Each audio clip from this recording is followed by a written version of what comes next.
All right, good afternoon. Welcome to YWe Talk, a platform for leaders and visionaries to discuss important community issues that face women, children, and communities of color. Here we can create solutions in the space of indifference. I'm your host, Dr. LaRonda McGrath, CEO of YWCA Central Alabama. You know, March is Women's History Month, a time to recognize and celebrate the accomplishments of women who have paved the way for all who will follow in their footsteps. Every day, women get up and do the work to take care of their families, to put food on the table, advocate for pay equity, break barriers in the workplace, show up at the ballot box, and so much more. They inspire us to tackle those complicated societal challenges to propel society forward. We are catalysts for change. It was because of women that the 19th Amendment was passed after a nearly 100-year fight to win the right to vote. It was because of women that VAWA passed, ensuring survivors have access to critical resources and support they need during some of the worst times of their lives. It's because of women that critical legislation and social justice movements have been born to make the world a better place for us all. That's why we want to celebrate Women's History Month, because inviting women on a mission to share their history, this is why we talk. I am so excited to introduce our esteemed panelists today. And to reserve time, you can read their bios online at ywcabhem.org. I'm so glad to have with us today Pat Hoben-Moore, a consultant who served as interim CEO of YWCA Central Alabama and passed the baton to yours truly. Welcome, Pat. Mashonda Taylor, Executive Director of Woodlawn United and recently recognized by BBJ under the categories of Who's Who and nonprofits and that 40 under 40. I don't know why they didn't choose me also under the 40 under 40. I don't know. Mashonda, welcome. Joyce, Shevin, Director of the Jewish Community Relations Council and my new friend. Welcome, Joyce. And Leah Davis, Development Director for the Red Mountain Park Foundation and recently recognized by BHAM now as a female leader in Birmingham that you should know. Welcome, welcome, ladies. I'm so glad that you are here.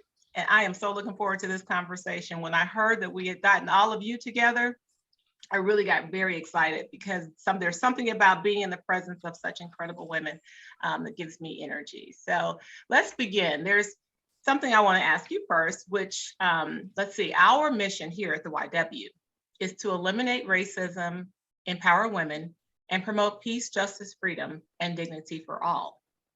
We believe our collective efforts can root out injustice, transform institutions, and create a world that sees women and girls the way we do, equal, powerful, and unstoppable. So my first question around mission is, what is your mission, like your personal mission? And then tell me about the journey that led you to make this your life purpose. And Mashonda, I will start with you, my friend. Thank you, Dr. McGrath. I'm so excited to be here in partnership with the YW. And most importantly, I love the fact that we're having this conversation, this very open conversation about women and how we fit in this world. Okay, basically, everything runs with us, right? And so when I think about my personal mission, of course, I get to serve within the Woodlawn community and elevate and make sure that people get all the access to the resources so they can thrive. But personally, I want to elevate the voices of women. I want to make sure that women are at the table and having not only the ones having the conversation, but leading movements and efforts is something that we've always done. A lot of times we are not getting credit for it. So when I look at the women on this panel, I've always learned so much from each and every one of you, even Dr. Shevin or oh, I don't know, Dr. Yet might be making something happen. But either way, look, we speak words to each other. I want to make sure that women are elevated and they're at every single table. So that's my personal mission. When I think about my family, my grandmother, my mother, I come from a long line of strong women, and they've always been very authentic voices. A lot of times they were in the behind the scenes, and they've allowed me to be in front and to be the person that actually speaks not only the things that they went through and the reason why I even get to sit in the seat that I do, but it gives me the opportunity and perspective to help other women get to where they need to be. Love that. What about you, Joyce? Well, first I want to thank Mashonda for my degree. I always say, whenever I dispense medical advice to people, I always say I'm not a doctor, but I did stay at a Holiday Inn. Well, to talk about my personal and my professional mission, they are so intertwined. They really are. As director of the Jewish Community Relations Council, our mission is to build bridges to the broader community. And I consider myself a connector. I have my personal mantra is the shortest distance between two people is a story, and everyone has a story. And I love hearing people's stories. My story is one of, I moved here 35 years ago from Atlanta. I came from a pretty Jewish world that I grew up in. I'd never been to Birmingham, never been to Alabama. And just really briefly, I was getting a graduate degree at UAB, and I'll never forget, I was all of like 23 years old, 24 years old. And the young man behind me, I always say young man, he was my age then, okay. But the person behind me said, are you a Hebrew? I've never met a Hebrew before. And I looked at him and I said, well, I've never been called a Hebrew before. And I also thought to myself, I don't know if I've ever met someone who's never met a Jewish person before. So that really kind of started my journey. I've always been very proud of being Jewish and very willing to share my faith with others and my culture and my traditions. And as I want to learn about others' faith, culture, and traditions. So that is my mission. My mission is connecting and sharing, and my feeling is the more we know each other, the better our community can be. Indeed, indeed. Agree with you there. What about you, Leah? Well, good afternoon. I'm really, really honored to be here and to be with several people that I, look up to as a person who's in the nonprofit space. First and foremost, my personal mission that really informs my professional mission is growing up in Mississippi as, a young Black female. There were a lot of role models and places that I didn't have. And so I want to inspire the next generation and girls who come after me and try to be the person that I didn't have growing up. I had a wonderful, wonderful family, a lot of very strong women in my family. My grandmother was really the inspirer for a lot of what I do, and she passed a lot of her qualities on down to me. But professionally, I just didn't see a lot of women who looked like me in different spaces, and especially the field that I'm in now as a fundraiser. And how that manifests now is in my professional career with Red Mountain Park, where our mission is to unite the communities by reclaiming the land where Birmingham began. So it manifests in different ways depending on what project I'm doing, but ultimately it's just to inspire the next generation. Love it. Woo. And Pat?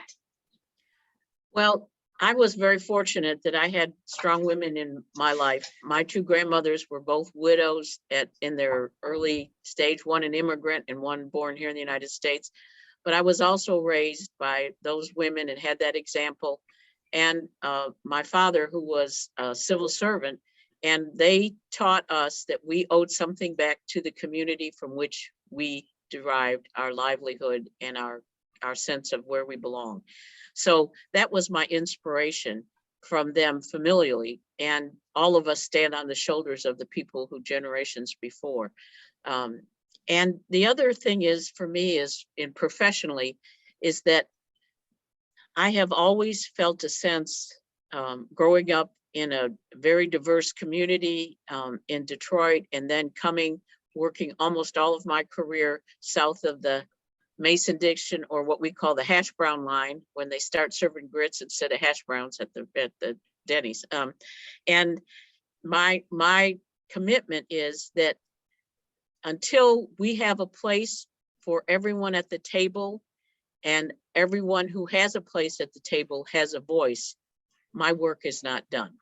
And that's kind of where I am. And my job now is to make sure that I get all the women at the table that we can possibly squeeze in. And you know what, and that, yes, and Mashonda and I know that for sure.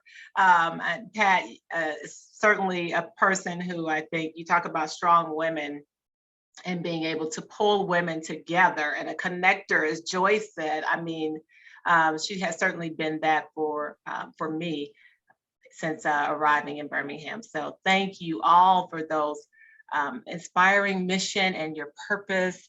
So I want to talk a little bit about success. And it's very nuanced, this concept of success. First, from childhood, we were taught to strive for, to be successful. And the former First Lady, Michelle Obama, once said, "I have learned that as long as I hold fast to my beliefs and values and follow my own moral compass, then the only expectations," someone needs to mute. Thank you. "And follow my own moral compass, then the only expectations I need to live up to are my own." So how do you define success in your life? And have you seen your definition change over time? And Mashonda, I'm coming to you.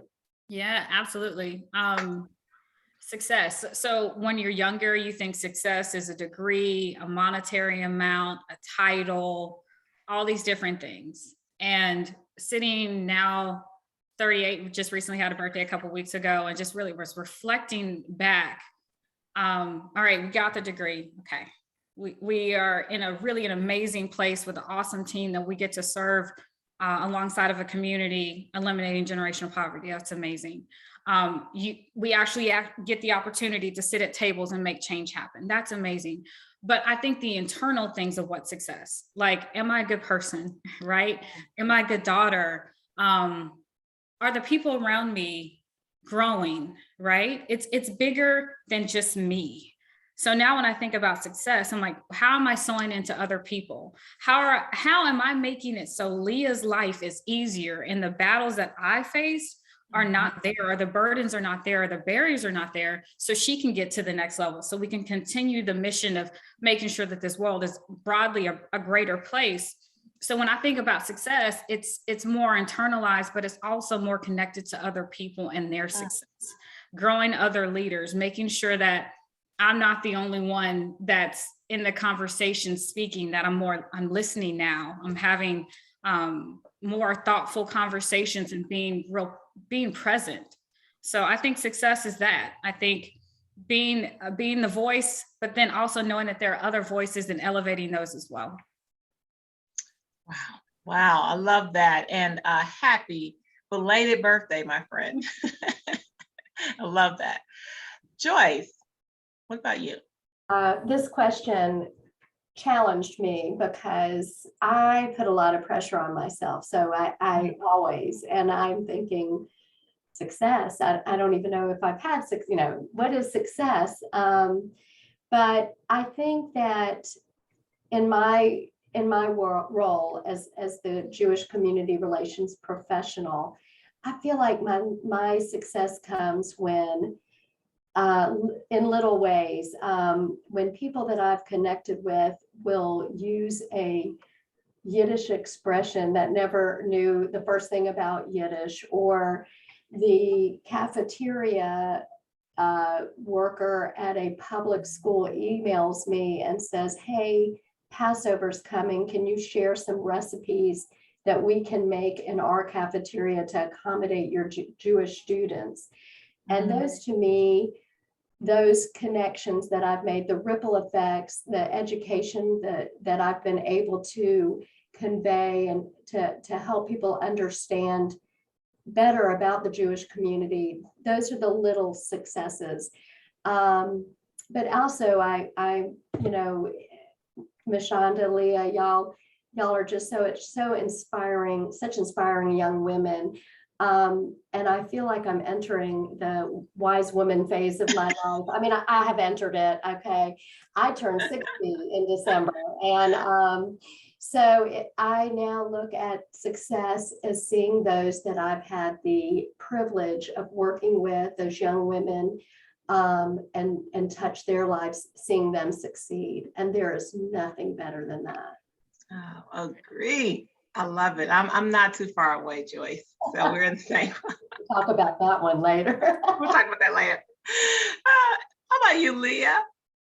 Yeah. So being 2 years removed from college, I'm really young. I don't, you know, I think getting out of college was like, you got to get a job. And then when I was in the job, okay, I got to make more money. And now I have this title that everyone seems to be really fascinated by. And it's just a title. It's just more work, more responsibility. But for me, it's like, whatever I'm doing, am I doing it well? And by well, I mean, not only producing results, but am I treating people well in the process? So as a development director, I never wanted to be the one that hoarded resources, that didn't fundraise money with integrity. And by that meaning telling the whole truth, telling the whole story, and making sure that my higher ups, whatever hierarchy I was in, knew the stories of the donors that I was fundraising for, that money was treated with integrity. And then I wasn't stepping over people throughout the process. But kind of going back to what Mashonda said, you know, making other people better. I knew that 2022 was going to be a great year for me personally, but also all my friends. And a lot of my friends in close circles have either gotten acceptances to dental school or med school, law school, or they've gotten promoted, or they've got new jobs. And so like success means surrounding myself with great women who are doing really well. And we're just all lifting each other up as we climb, and sharing resources, and making sure that we're being there for each other throughout the process. Love that success. What about you, Pat? Well, I am very excited to say that my definition has changed, because when I started out professionally, success was being the first non-clerical woman in a department of city government. And when the corporate guy told me he wanted sugar and cream in his coffee, I mentioned him. I was sorry to hear he broke his hand, you know, those kind of things. But over time, my definition has changed a good bit. And I really hear the things that the other powerful women have said. My idea of success now is when someone who's in a leadership position in a federal agency says, Pat hired me, or Pat put me in executive leadership. And I tell people 5 minutes after I left any job that I was at, someone would say, what was the name of that little white lady, Peggy something or other? And they may not remember me, but if they remember all the people who are now in these positions, women who are in these positions of leadership, who are not only in the positions, but have the same commitment and passion for justice and equality and integrity. Mashonda mentioned moral compass. There is nothing to me more important than keeping your own moral compass and making sure that you could go face your grandma and say, yeah, I did that, and she would be proud of you. That's my asset test. It's the grandma test. Yes. And so I think that's for me what it is because they are people who not only learned from me or I was able to help, but they have the fire in them, and they have that passion for justice. Yeah, and you certainly do. I think that there's a theme there around moral compass and really treating people right and getting some joy out of people having just an impact on others' lives. And I think that is wonderful. Since the Industrial Revolution, women in the workforce really has increased, although we have seen a 33-year low since the pandemic, following the pandemic. I guess we're still in it. But we've come a long way. But there's still a lot of challenges that we face as women. And some of those include a lack of access to quality childcare, which is affordable to less than a half of families. The gender pay gap, which has remained relatively stable for the past 15 years, but that means nothing, right? Because we're still not earning exactly what a man earns for the same work. And unconscious bias, all of those things we experience as women in the workplace and more. What are some of the challenges that you have seen persist in the workplace for women? Some other challenges. And Pat, I'll just come back to you. Okay. Clearly, I've seen this now, especially with the pandemic, but it persisted before that. And that, when you talk about access to childcare, it's not only quality childcare, but we have a lot of women working non-traditional hours, and we have such a dearth of childcare that's available on the weekends and the evenings. And so when I hear people say, well, there are plenty of jobs if people would just apply for them, it's not always that easy. Also, transportation, because if you can get someone to care for your child, if you have one, then there's a whole issue of access to transportation. And if you're in a nursing assistant program at UAB and you're working the weekend and you're on the midnight shift, how are you going to get there and how are you going to get safely at home? So those are important issues. And then having a safe and secure place to live. And I grew up in an intergenerational family structure, and we are back at that at a rate that we haven't been in 50 years. And so when we think about people who they have children, or they may or may not have children, but they may also have a grandma that they're the caregiver for, that I tell people if they were wealthy, grandma would be at the assisted living facility, but they're in their home or down the hall or in the next building. So those are some of the things that I think are real challenges. And the whole notion that still persists, that people think because you're female, there's a male who's going to have making enough money that you don't need to do that. And that is such nonsense. It always has been, but it's even more nonsensical than it ever has been, because we also have spouses, male spouses, who say, I'm going to be the stay-at-home person, or I'll take a smaller job so that you can succeed. So we're breaking those barriers and those assumptions and those myths is just full-time work. Yes, indeed. Absolutely. All of that. Joyce. Well, I definitely echo what Pat had to say. I also wanted to just add, just in my own experience, I've seen, as far as gender bias, when employers are looking at applications and such, I mean, I've seen it with board members when we were hired, we have been hiring, and, I don't want to say unconscious bias, but it's very conscious, looking at women of childbearing age and, and kind of, thinking twice about hiring, she's newly married, she might be leaving us in a couple of years, that kind of, inequity in hiring.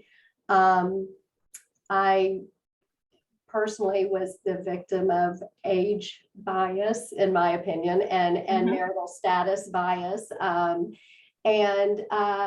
think it's harder for women. I had lunch with a friend not too long ago, and she made a comment about how hard it is for women in Birmingham, professional women. And I tried to explore it with her because I wanted to know more why she said that, but why she thinks Birmingham and professional women, the fact that those are synonymous with a challenge. We didn't get to talk more about it, but I think that these are the issues that we are exploring. The Y is exploring, and they're very prevalent. I think we need to do a YWe Talk on that. Absolutely. That alone. I agree. That in itself. That in and of itself. Mashonda, I'm going to come to you, I think, and then I'll come back to you, Leah, since I saw Mashonda's her head was bobbing. Oh my God. Her shoulders were going up. Shoulders going up, Mashonda. I felt triggered because it's true.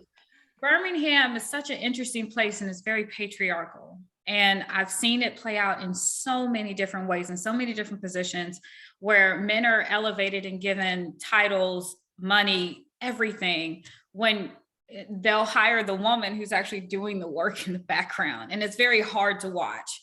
But when I think about the barriers and the lack of flexibility within the workplace, like I have team members that have numerous children, right? And hey, I got to go pick up my kid. So, okay, I need to make sure your hours are flexible and we schedule you in a different way in which you can go be a good mother, because that's important too.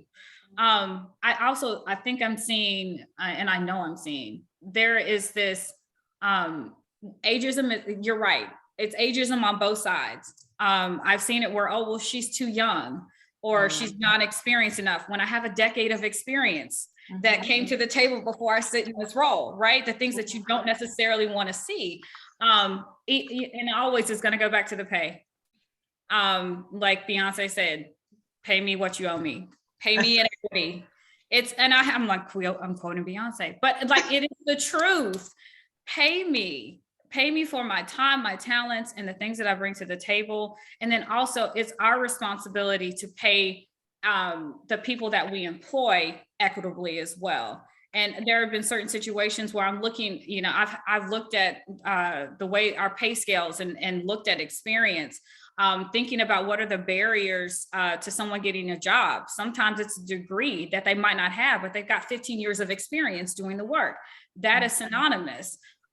So just looking at all these barriers, and then most importantly, putting a woman who is putting a woman at the table. If we're having a conversation about a single mom trying to get a certification, you need to put her at the table and say, hey, what are your barriers so I can fix them? And there are a lot of times we get people at a table that had, like, their kids are 30 years old. They don't know what it is to be a single mom, to have all these barriers. So put them there at the table. I love it. Leah. Yeah, there are a lot of things. When we talk about salary, the last job I had to really break it down for some people. As a woman, when I'm very conscious about, when I'm in the room with all men, what I'm wearing. Because I meet with a lot of male donors, and I do not want to dress a certain way or look a certain way to suggest that there's any type of action that I don't want besides a donor and organization relationship. But also as a woman, the upkeep is expensive. And so when you look at salary and pay gap, even though my salary may be the same work as someone else, as a man who's doing the same work, think about how you want me to look when I show up in a room and how you want me to represent your organization. The professional dress, the hair, the clothes, the nails, it's expensive with natural hair still. So that in itself is an inequity because of the amount, as a woman, how I have to look to perform to society standards. That's a lot. Age, I'm 23 years old. I can't tell you how many times people have told me you're not experienced enough, you're too young, you don't know anything, when I was propping up institutions as a college student. So like, experience, I think, is relative. And if I'm doing the same amount of work as somebody who's 35, I should be paid the same. Also, I'm entering into an era of wealth in this country where my parents could make what I was making back in the 90s, and they could buy a house. They were doing just fine. Even before inflation, there were just a lot of like inequities when it came to what things cost and the value of things. And so with that, you have to compensate for all of that and look at that. Wow. That is something. I think, wow, there's a lot, and I'm waiting until we get to the end so I can try to summarize that. But at the YW, we're committed each and every day to creating a world where women aren't just equal, but where they are empowered to thrive. Each of you has you have your own personal stories that have led you to where you are now, as we discussed a little bit earlier. We believe in that motto. I think I heard you say it, Mashonda, lifting as we climb, or Leah, you may have said that as well. In what ways are you engaging right now, tomorrow's leaders? And I'll start with you, Joyce.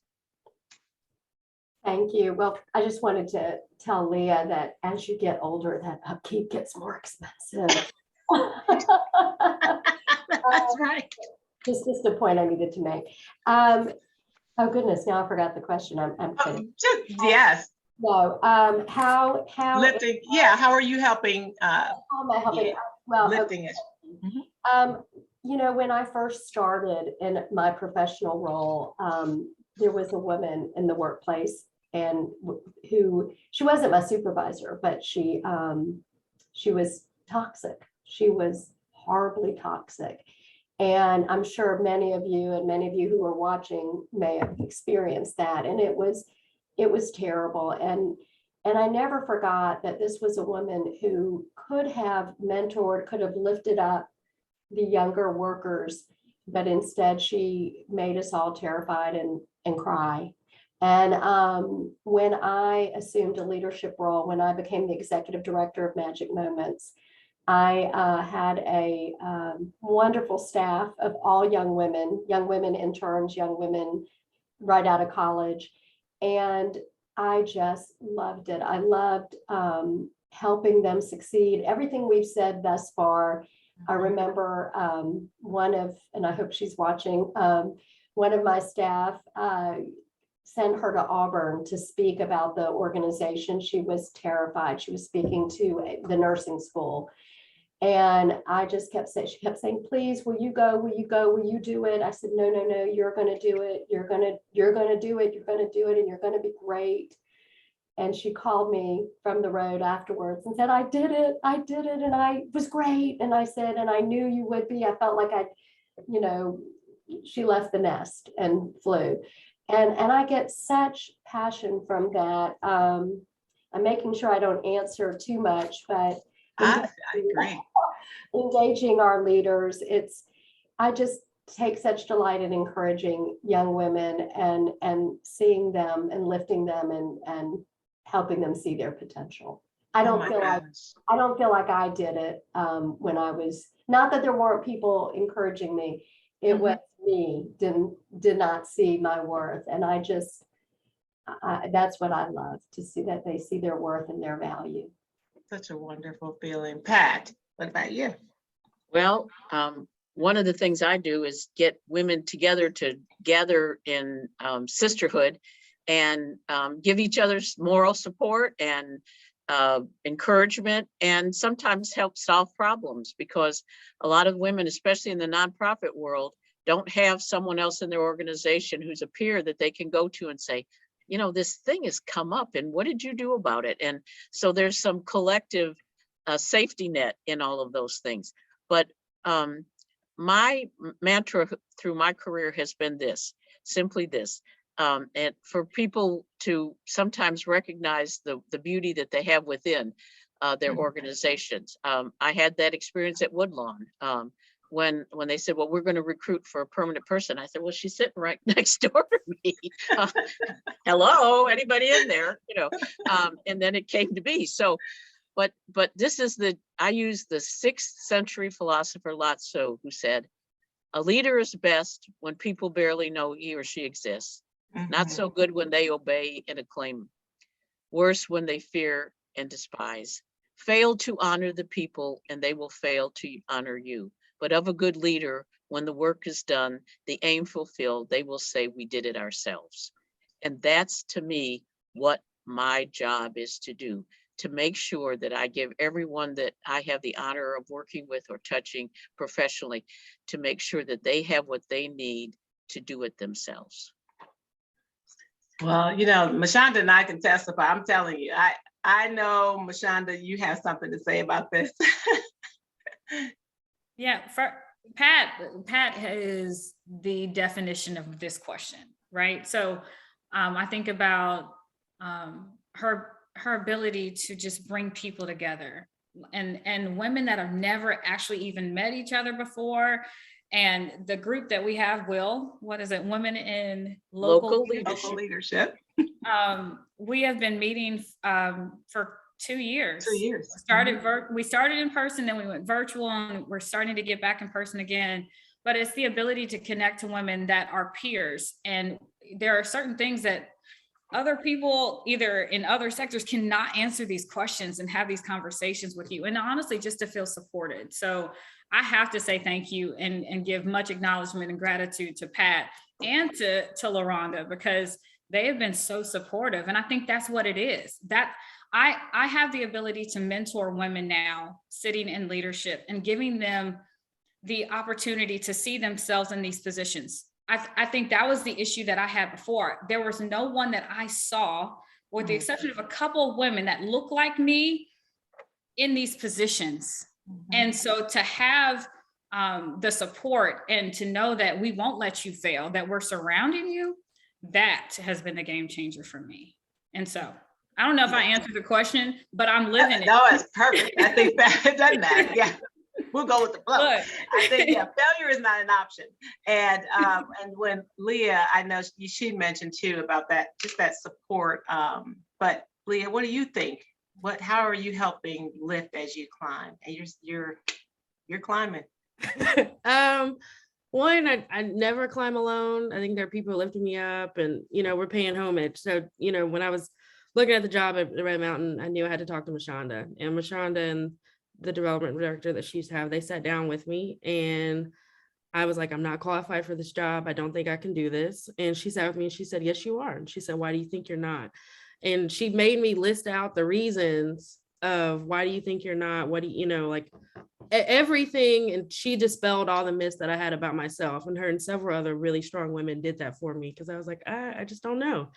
I also had a mentor who was, I'm an Ole Miss alum, attended Ole Miss. One of the alum, he and his wife, they are probably some of the best mentors I've ever seen, because they personally take students and young professionals under their wing, and anything that they need, they help them with. And if they can't provide it, they connect them to resources. But he taught me how to network. And a lot of young people, and especially young people in college, I didn't know that I was good at networking until someone was like, yeah, you're good at networking. But I learned that from my grandmother. My grandmother knew everyone in the community. When she died, there were 450 people at her funeral, so like she knew everybody. But I didn't know that there was a way to professionally network. And he and his wife sat down with me and taught me how to network. And now I'm doing the same thing with younger people.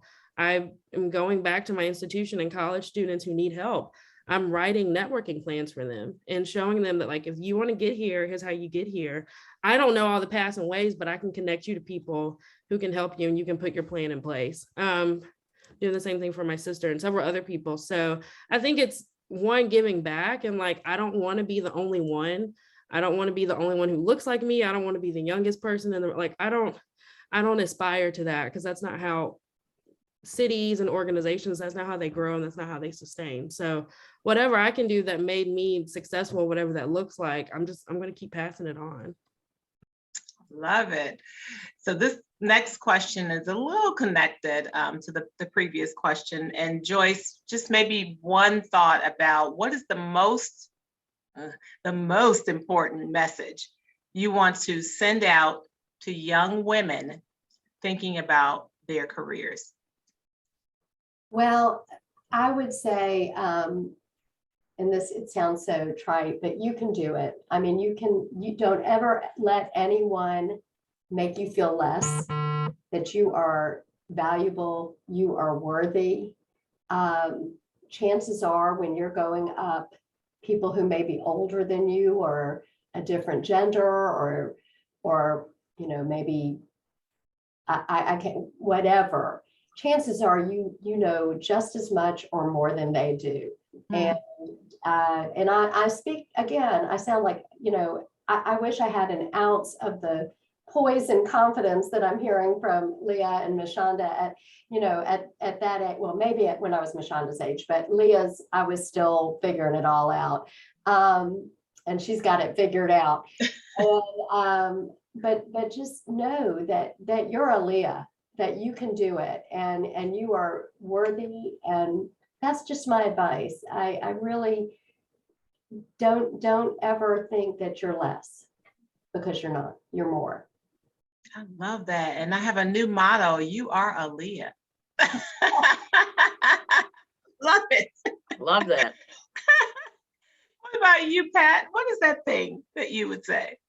Well, my thing is, there's not only is there a place for everyone at the table, but if you have any doubt about your role there, ask people who will have your best interest at heart, and they will help refine it or reinforce it for you. So don't feel that you have to do it alone, because everyone, I believe, was put on this earth to do something worthwhile.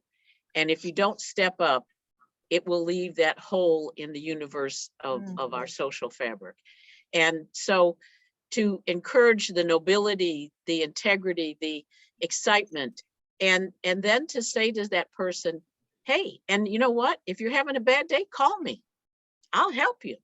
You know, I had a young man called me the other day that worked for me, and I hadn't heard from him in a while. He said, Pat, I just had this cosmic message that I needed to talk to you. And he was having a bad day. And so I had to remind him how extraordinary he was and all these gifts that he had, and how bereft I would have been, not only the community that he served, but I personally would have been if he would have just backed off and put it in automatic pilot. And so sometimes you need to inspire, sometimes you need to kick somebody in the backside, but you've got to be there for people, read what they need, and try to respond accordingly. And if you don't have it, if I don't have it, I find somebody else who does. I cannot tell you how important that has been in my life. Not just as a young woman, as a woman, yesterday probably, to have someone like that in your life. Leah. I don't take no for an answer.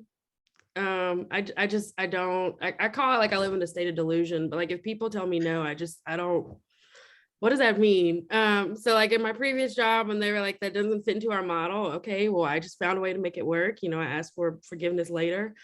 If people tell me I'm not qualified, okay, well, what do I do to need to be qualified? If people tell me I don't belong in that room, I have a knack for showing up in like really private events that I shouldn't be at, and I just show up. And it works, and it's great. But I don't believe in exclusivity or different things like that. So I don't take no for an answer. And I tell my sister, she's a sophomore in college, the same thing. She'll call me freaking out because she feels like she's not qualified for this program. And I said, well, did they tell you no? And she said, well, the paper said no. I said, but did they tell you no? Because if they didn't tell you no, it's not a no. And so I don't take no for an answer, and I encourage everyone else to not do the same. That's right. You are bringing your chair to that table. I am loving it. That's right. I love it. What about you, Mashonda? So first and foremost, I love it. Every time I'm in a room and I see Leah there, I'm like, okay. She's like, I don't care. I don't care what the list says. I don't care who told me that I couldn't come. I love it. And it just makes, she has no idea how much, how excited I get to see her at places. But it's, yes, the idea, you don't take no for an answer, but I also think it goes deeper than that, because someone literally just told me this yesterday. The answer is you. Like, you bring the answer to the table. And I think a lot of times we don't think that we have the skills, we don't have the know-how, we don't have the relationships, but we are divinely orchestrated to be in a place at a certain time. Oh, yes. Mm-hmm. And I think there are many times when people are like, we will talk ourselves out of all of it, and just to know that the answer is you, period. And I think that's how I'm gonna end it. I love that. The answer is you. So many sound bites here. I'm going to actually I'm looking at our time here. I want to make sure that we get some questions in from the chat there. But I want to ask this one question. We've gathered here today, right, to celebrate women. And I personally think we should celebrate women every day. But why do you think it's important for us to celebrate Women's History Month? And Pat? I think we all know the reason, because we're amazing, but Pat. The big reason is because we are not recognized as we should be, and we have to remind people. You know, I tell people, especially during this month, Sojourner Truth said, women hold up half the sky. And I say, and Pat Hoben-Moore said, the daylight portion. Because they don't get it until we're all in the same boat, until we're all recognized, until the Equal Rights Amendment, which never got passed, until Title IX means something to everyone, until words that demean women are not acceptable. we are not done. There is too much to do, and we need to celebrate, take that pause and celebrate where we've come from, but where we have to go. I love it. And Leah, I'm just sliding on over to you. I think women are the backbone of society. I think in every space, there's a woman who is supporting people. And I think it's so important and I go back to the little girls and teenage girls and stuff. They need to see people like them, who look like them in every way, shape, or form, in these positions and doing things that they want to do or that they never even imagined that they could do. And that is so important. They need to see women who are in different spaces and showing up and being strong. And they need to see these women be honest. So I'm very honest about how I juggle things. My house is a mess right now, but I'm doing great at work. You just can't have both. So I think it's important for women to be honest, to be authentic, but that next generation piece is very, very critical. And I think that's why it's important to celebrate it. I agree. Mashonda. And what else can you say? I ditto to all of it. But I also think it's important because the women that are growing up, the young women that we get to see and that we have the ability to mentor and touch their lives, they get to go broader and deeper than we have, right? Mm-hmm. And I think about the solutions that we're trying to get to, whether it's within community, within society, it relies heavily on us to make these decisions happen. We downplay our sensitivity, which is our strength. We downplay the ability to rear and raise children, which is a strength, right? And I think there are certain, and I don't have children yet, but when I think about mothers and the barriers that they can't even get to their greatness because people don't understand what they need, those are the things that push me further and farther. And that's why it's important for us to just take a pause and take a moment and think about, what is her story? How do we get to this next level? And how do we make sure that her story is magnified in a completely different way? Indeed. And who did I miss here on this one? Joyce. Well, I, again, echo everybody's sentiments. I just add, I think that it's important, again, what Mashonda said is so that we share stories, that people see, that other women see they're not alone, that we take time to honor, to learn these stories. I feel like sometimes women are so busy, we're so busy raising families, our careers, that we need what I like to call cool, quiet, and time to think. And maybe honoring women in the month of March is our time to have that cool, quiet, and time to think and honor those who came before us and those who are blazing the way today. All right. Well, we have a couple of great questions in the chat box. I want to make sure to get to those. And hey, Jasmine Shaw, I see you in the chat. So one question is, have you experienced, any of you, microaggressions from those who may be senior to you? And if so, how do you address it?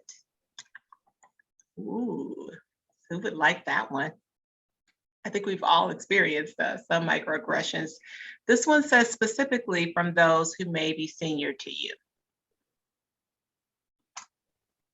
Any position. Who would like that one? Mashonda? Yeah, I think I'm coming up. Okay, so that is being someone as younger, and I say younger, in a leadership position. There are many times that people feel like you don't know exactly what you're doing, and they negate. I go back to this, the experience, whether it be within you might not have sat within the position, but you did everything before getting to the position, and they don't really think about your track record and what you bring to the table. And so there are many times I felt like I was overextending myself just to show that I was worthy. And there are times when I'm just like, you know what, it's going to have to be good enough, especially when you know that you work. Like what I will tell people, no one will outwork me. I'm going to work and work and work to the point where Pat's like, you need to stop working. But when I think about those microaggressions, I've called them out. I've said, hey, You're holding me to a completely different standard that you didn't hold other people to. It's not fair. And then I make them reflect on, why are you holding me to this standard? And, you know, when you think about success and the things that are coming out as success generally, you're like, hey, I'm doing the work. Things are happening. Things are good. So I think that's kind of how I've done it. I just call it out. Calling it out. Yeah. That is really brave. What about the rest of you?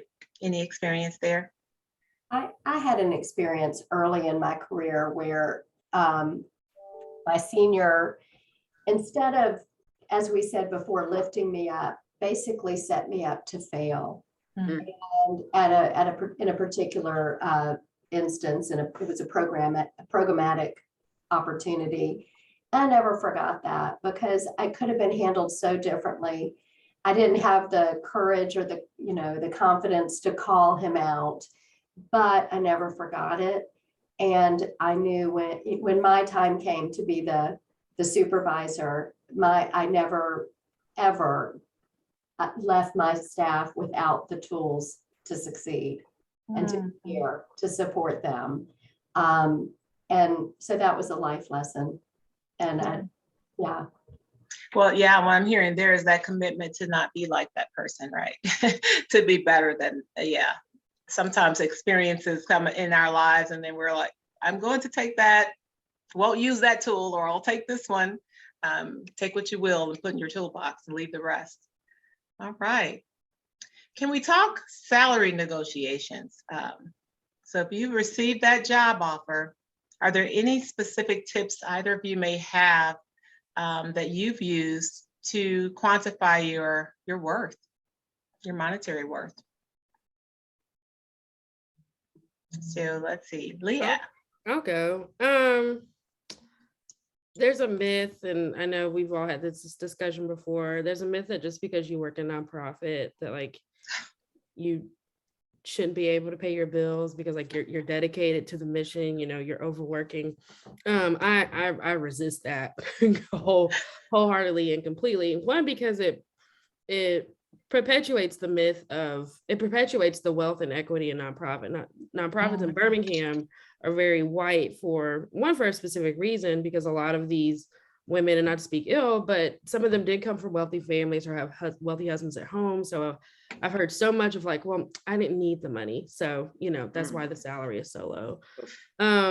For me, I quantified it, you know, like if I know that there's specific funding available and if I'm the one who's bringing in the checks, this is the value that I bring. This is how I, produce results. Inflation rates, like this is what I deserve and this is how I should make it. And two, like organizations do not want high turnover.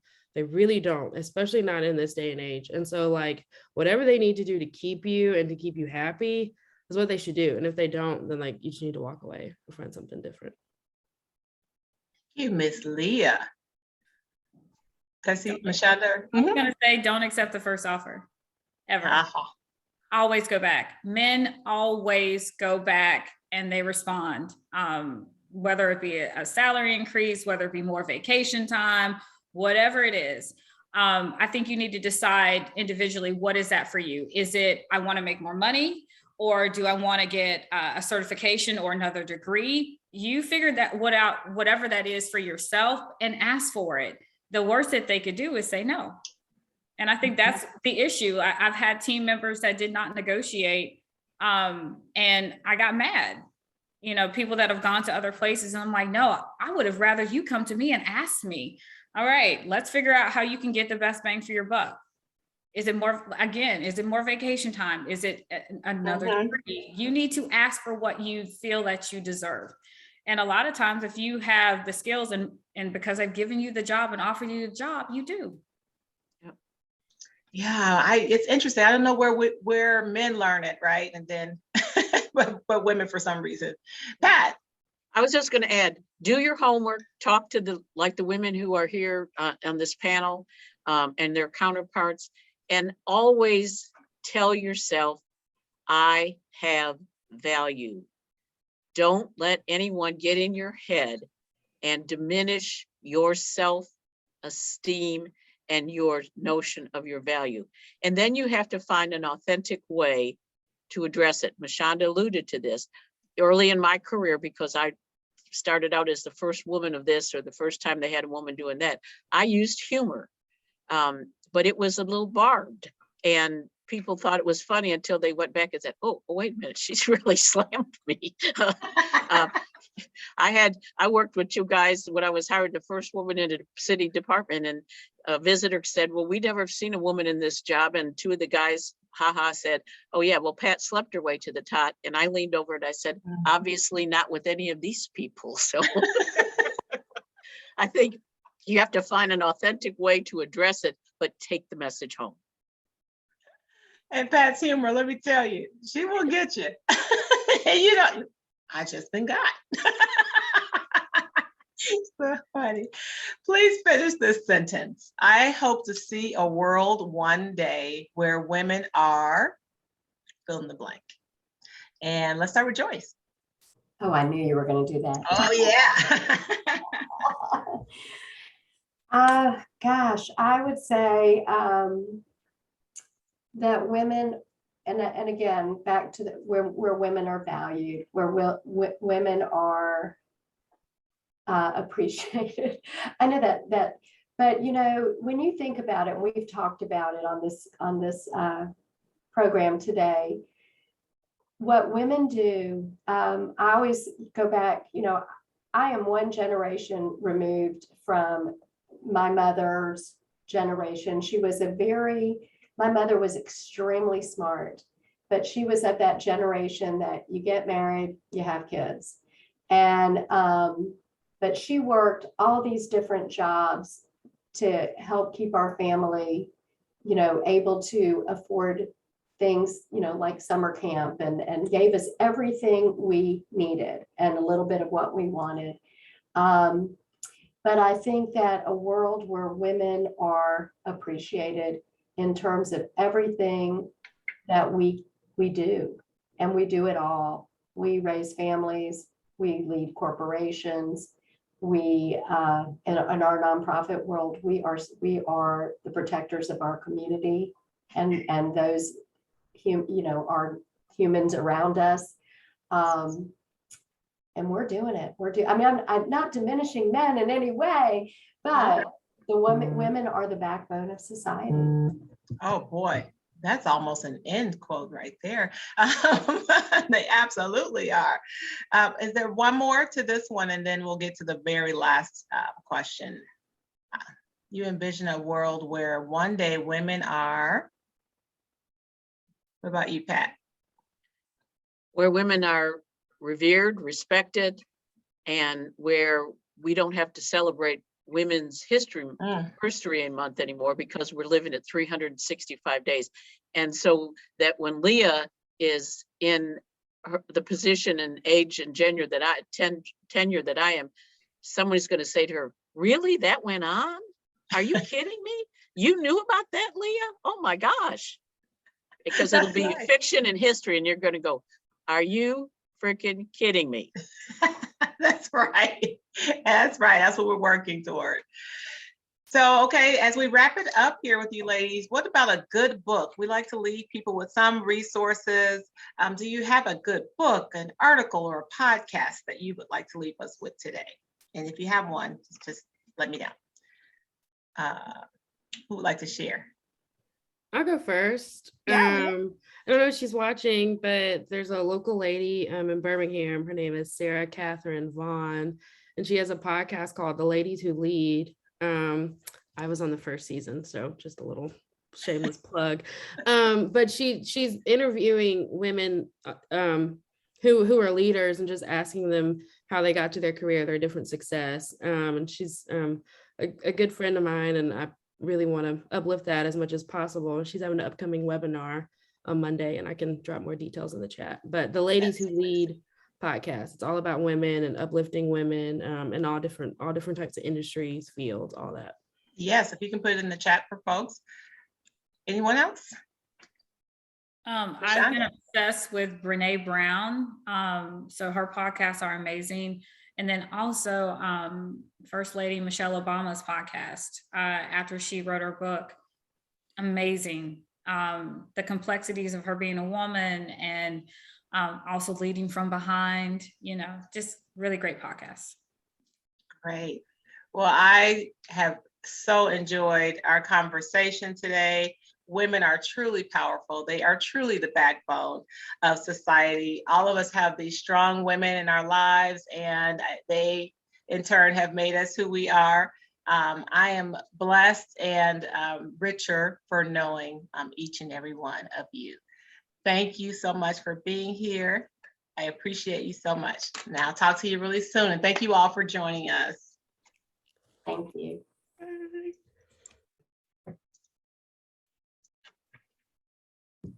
Thank you, Mashonda.